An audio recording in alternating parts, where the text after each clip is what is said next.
So today our topic is how to do staunch devotional service to the Lord without any deviation.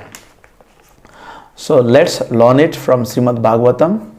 This is 3rd canto, 25th chapter and 22 verse. So Lord Kapila, he explained this nice verse to his mother Devahuti. So you can repeat also this verse with me. Mai ananya bhavana bhaktim kurbanti ye dridham matkrite tyakta karmanas tyakta swajana bandhava. So it is said, Mai ananya bhavena, staunch devotional service to the Lord without any deviation. In this world, we are all allured by the influence of Maya Devi. Maya means what is not in reality. So that is called Maya. So here Lord Kapil Dev says, the sadhus, they do kurbanti bhaktim ye drudham, means drida bhakti they do.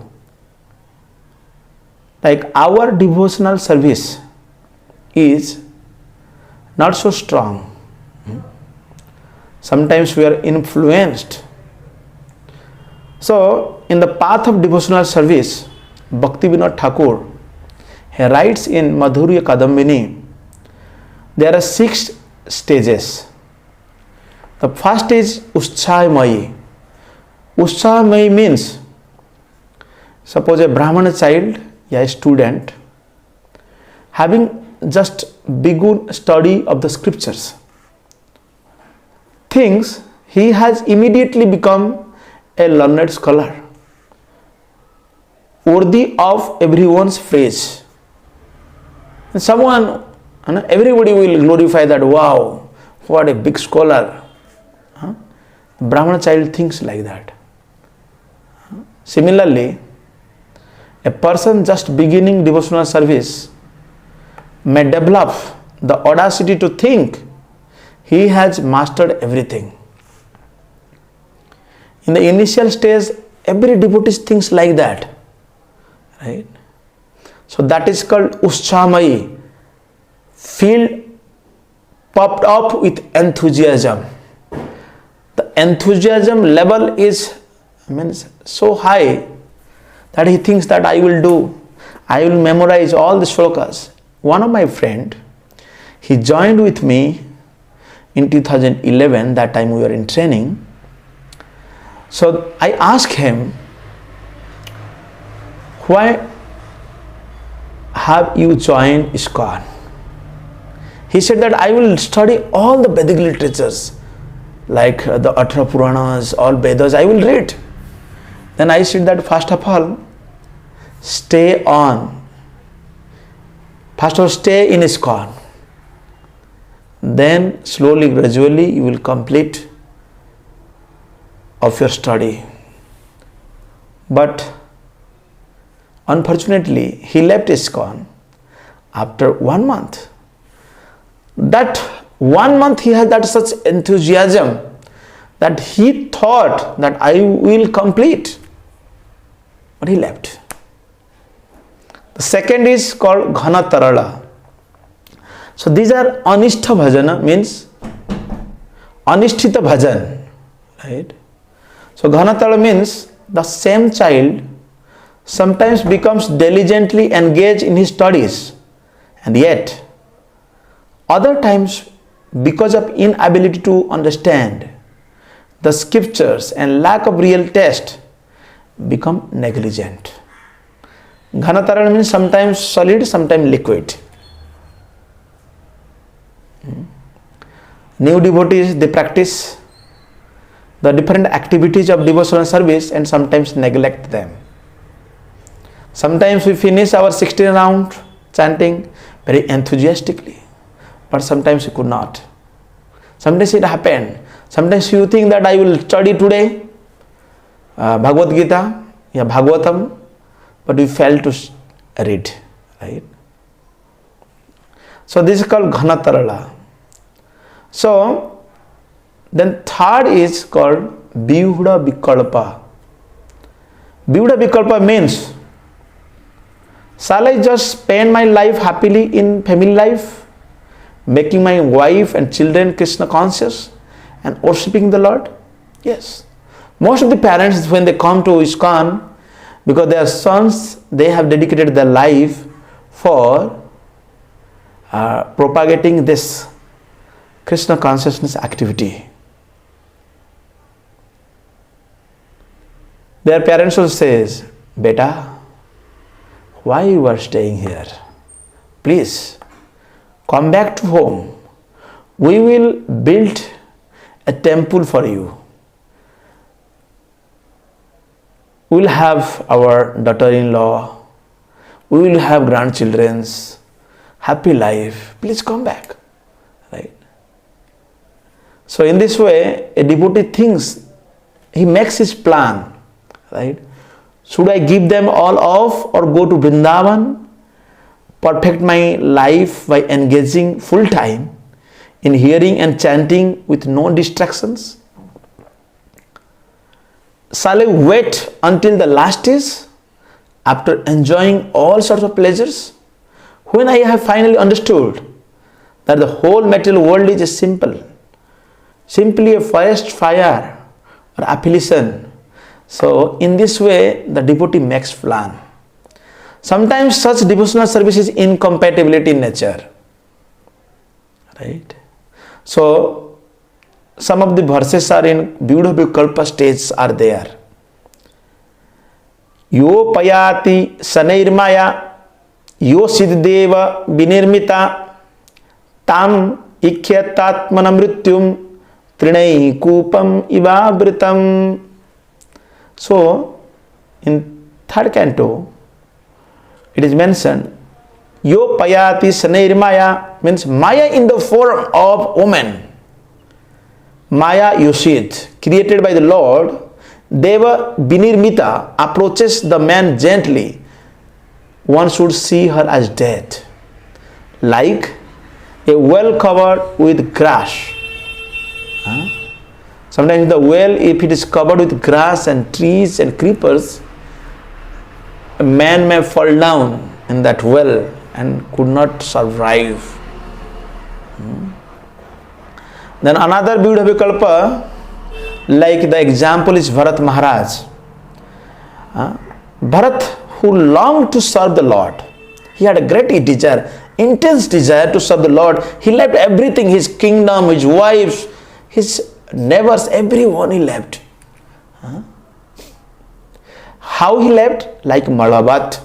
When you go to the Latin, when you pass stool, after passing, you never look back. Right? Same way, Malabat.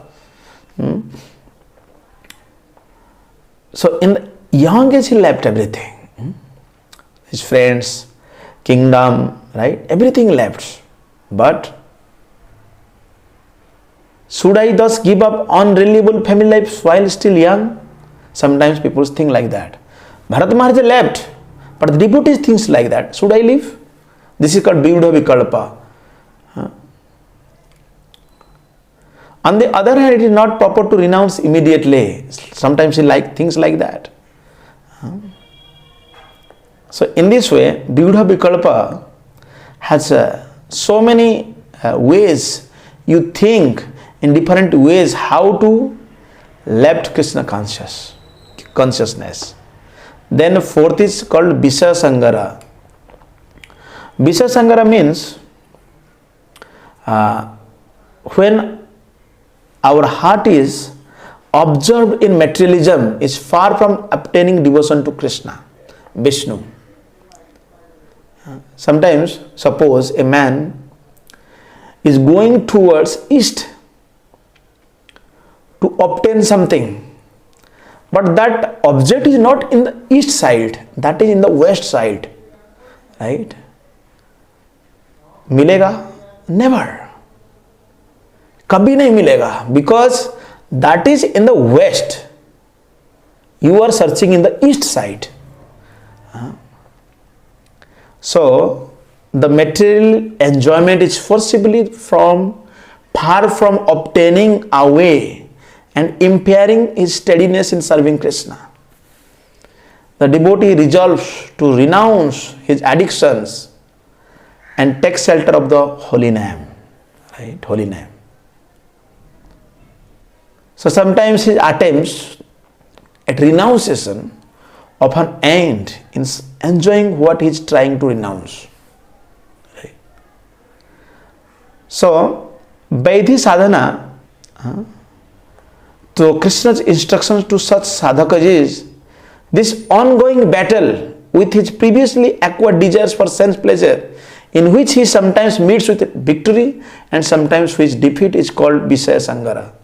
Sometimes we own the battle, sometimes we lose that battle also. Again, entrapped, what you have left previously, that is called Vishaya Sangara. Then there is Niyama Khyama. Niyama Khyama means in this stage, Niyama Khyama stage, like sometimes we kept some rules in our life. From today onwards, I will chant such and such rounds and will pay so many obeisances. I will perform service for the devotees. Sometimes we do that. Like we keep some niyam and then we say that no, it is too much, leave it. Right? So inability to follow the rules. Right? This is called niyama khyama. Then last is taranga rangini. Finally, it is well known that the very nature of a bhakti is to be attractive. So all types of people become attracted to the devotee, the abode of bhakti. That is the prema stage. By the attraction of populace, one becomes wealthy. Bhakti produces much opportunity for material gain, worship and positions. Labha, puja, pratishtha. These are weeds around the keeper of bhakti. Suppose you are after labha, some profit, puja, some adoration, some pratishtha, influence, people glorify. In such conditions, a devotee become entrapped. So that's why taranga rangini, these are called anishta bhajan. So here it is said, so we may be deviated, but the sadhus are not. Such sadhus, those sadhus who has good qualities like they are very tolerant, merciful, friendly to all the living entities, those sadhus who have no enemies, who are peaceful and who are following the scriptures, scriptural instructions, all these sadhus, right, such sadhus, they actually engage themselves in the staunch devotional service. Kattar bhakti. Sometimes people comes, you ISKCON people are always emphasizing the rules and regulations. You are always telling that do devotional service to the Krishna, not other demigods. Why? Kyun? Because this is the instructions of Kapil Bhagavan, instructions of sadhus. So the sadhus actually, for the sake of the Lord, they renounce all other connections. For that purpose also people blame. लोग आकर के निंदा करते, बोलते सब छोड़ दिया. So sometimes the family relationships, friendly acquaintance with this world, friends comes. So that is sannyasis.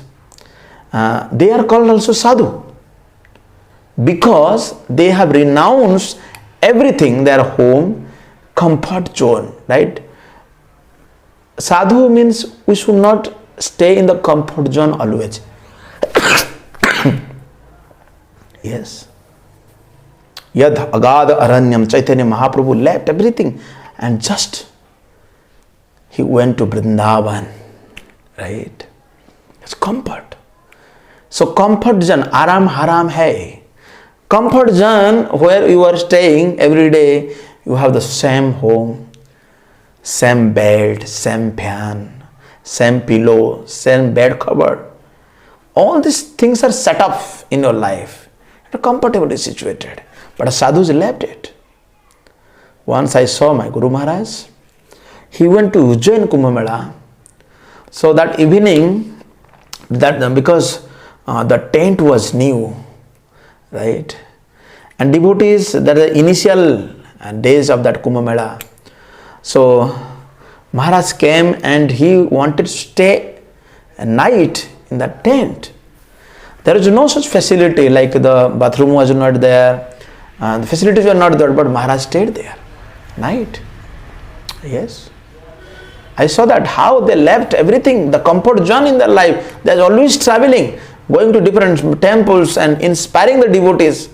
In this book distributions marathon time, our devotees left everything. So every day we used to go outside for preaching. You also should do something. Comfort zone, leave comfort zone, right? Friends, relatives. The friends and relatives are there, but who is a good friend? Chanak Pandit says, if that friend is standing with you in the difficult situation, then he is the friend. When you are in good situations, when properly situated, that time, everyone will come and they will talk nicely with you. They will have relationship and transactions, and everything will go in your life. But when the difficult situations come, everybody leaves you. Friends. So, why they leaves everything? For the sake of the Supreme Personality of Godhead, Krishna. So in Vrindavan, the devotees, specifically the gopis, the brahmanis, they left everyone, their husband, their parents, their brothers, their sisters, and they left and they went to meet Krishna. And Krishna said that you have left everything for the sake of me. I'm very happy. So, renunciations will be successful only when energy is employed in the service of the Lord with great austerity. Krishna Shakti bina nahi tar pravartan.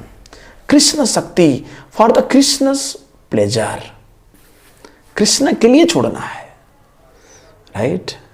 Whatever, right? Your energy is there. Srila Prabhupada, he actually put his energy because his Guru Maharaj said that Abhay Babu, whenever you will get money, print the books and distribute these books. And Srila Prabhupada, in his whole life, he always thinking, where is the money, where is the books, where is the printing machine, where are the devotees?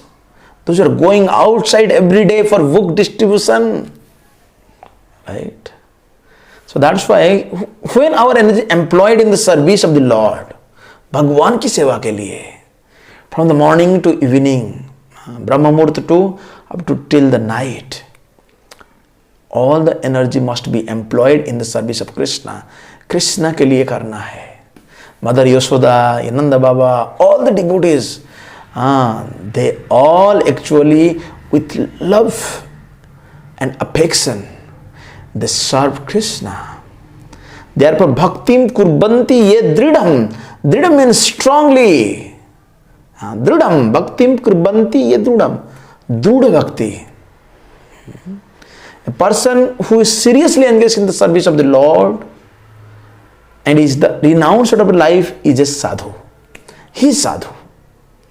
A sadhu who has given up all responsibility to the society, family, worldly, humanitarianism simply for the service of the Lord. As soon as he takes his birth in the world, a person who has so many responsibilities and obligations. Nowadays, so many saintly persons, they actually enter to politics. So many saintly persons, they are doing philanthropic activities, humanitarian activities. So these are good. But when you think that through this, let's push this Krishna consciousness movement, let's push this knowledge of Krishna's, then that will work.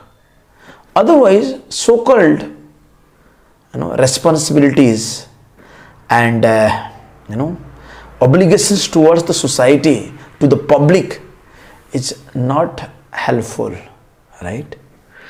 Sometimes these responsibility, obligations to the public, to the demigods, to the sages, to the general living beings, to his parents, to the family forefathers, and to many others, ये लगा रहता है, छूटता नहीं है. Nayam kinkaram runim radha. We are actually indebted. So when we give up all such obligations for the sake of the service of the Supreme Lord, he is not punished for such renunciations of obligations. Gato mukundam parihritta kartavyam. Right? Recently, some of the people, some of the priests, because in the Shastra it is said, just by chanting the holy name of Krishna, so this is sufficient and enough in this Kali Yuga to perform any type of austerities, any type of tapasya. This is also good. But those priests, they are performing yajnas, dravya yajna, right? Yajnas. They say that if you are not 100% chanting or doing devotional service, then you have to perform yajna and other things. No. There is no such philosophy. Don't be confused. If you chant the holy name of Krishna, if you are trying to serve the Lord with your capacity, with your condition, still Krishna accepts everything, because this is the process mentioned in the scriptures. What is that? Kalu nasteiva gatir anyatha. We should not think that, oh no, I am not doing it properly, that's why I should complete this yajna. No. Yes. So here it is said that there is no punishment. One will be not punished for such renunciation. But for the sense gratification, a person renounce all such obligation, he is punished by the law of nature. The law of nature actually punished if someone has left. So in this short talk, we discussed that our topic, that how to do staunch devotional service to the Lord is, when we think about the Lord, we hear from the devotees, Sravanti Kathayantischa, without any deviation. Sravanti, we should hear profusely. Every day we have this opportunity to directly hear or indirectly hearing through the social media. Right? Sravanti Kathayantischa, Tapanti Vividas Tapa. Different types of austerity penances if someone is doing, performing. Mad gata chetasaha. If the devotee is 100% thinking, 24 hours, is constantly thinking about the pastimes and the activities of the Lord, then these are the process mentioned by Kapil Muni. So from Srimad Bhagavatam, we can learn that how we should not be deviated from the devotional service. Also in this lecture, we discussed about the 6 anartha: Ussamai, Ghanatarla, Vyudha Vikalpa, Visasangara, Niyamakhyama, and Taranga Rangini.